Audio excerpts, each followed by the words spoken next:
بندہ روزہ نہ رکھے، روزہ چھوڑ دے، پھر ساری زندگی روزہ رکھے، تو پھر رمضان کی جو فضیلت ہے یہ نہیں ملے گا اس بندے کو۔ تو میرے بھائیو، آئندہ جمعہ انشاءاللہ رمضان میں ہے، تو ہم نے کوشش کرنا ہے کہ اب سے روزے کے اہتمام کرنا ہے، روزے کے لیے اللہ کو راضی کرنا ہے، اور انشاءاللہ آئندہ جتنی بھی انشاءاللہ ہماری زندگی ہم روزے رکھیں گے، اور تراویح کے ساتھ ساتھ اللہ کے کلام کی تلاوت بھی کریں گے، کیونکہ آپ سب کو پتہ ہے کتنے لوگ اس سے پہلے رمضان میں ہمارے ساتھ موجود تھے، اس سے پہلے رمضان میں یہاں نمازیں پڑھتے تھے، یہاں موجود تھے، اب وہ نہیں ہے۔ آئندہ سال کوئی پتہ نہیں ہمیں یہ روزہ ملے گا، رمضان کی فضیلت ہمیں ملے گی یا نہیں ملے گی۔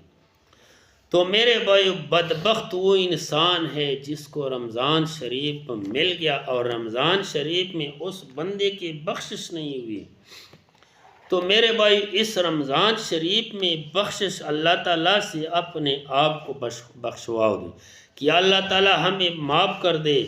اکثر انسان اس طرح کرتے کہ بھائی روزہ کو یعنی ٹائم گزارنے کے لیے میوزک سنتے ہیں یا گیمیں کھیلتے ہیں کہ بھائی کیا ہے، روزہ گزارنے۔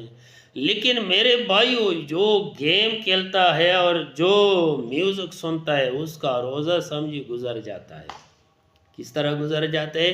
جب بندہ مر جاتا ہے تو کہتے کہ بھائی پلان بندہ گزر گیا، ٹور گیا، تو اسی طرح اس بندے کا روزہ بھی گزر جاتا ہے، اسی طرح اس بندے کے اعمال بھی گزر جاتے ہیں۔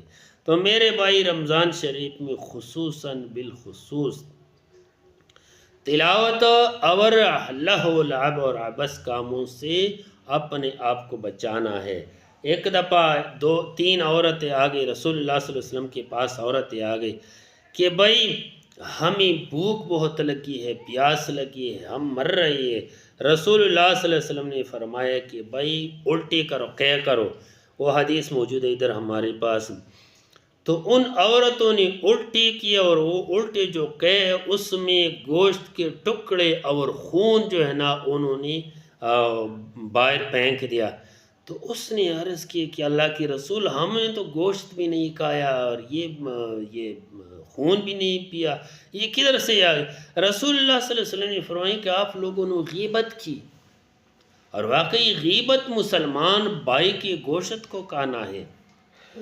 تو اس سے ثابت ہو گیا کہ جو لوگ غیبتوں میں ملوث ہے، جو لوگ چغل خوریوں میں ملوث ہے، اس انسانوں کو اللہ تعالیٰ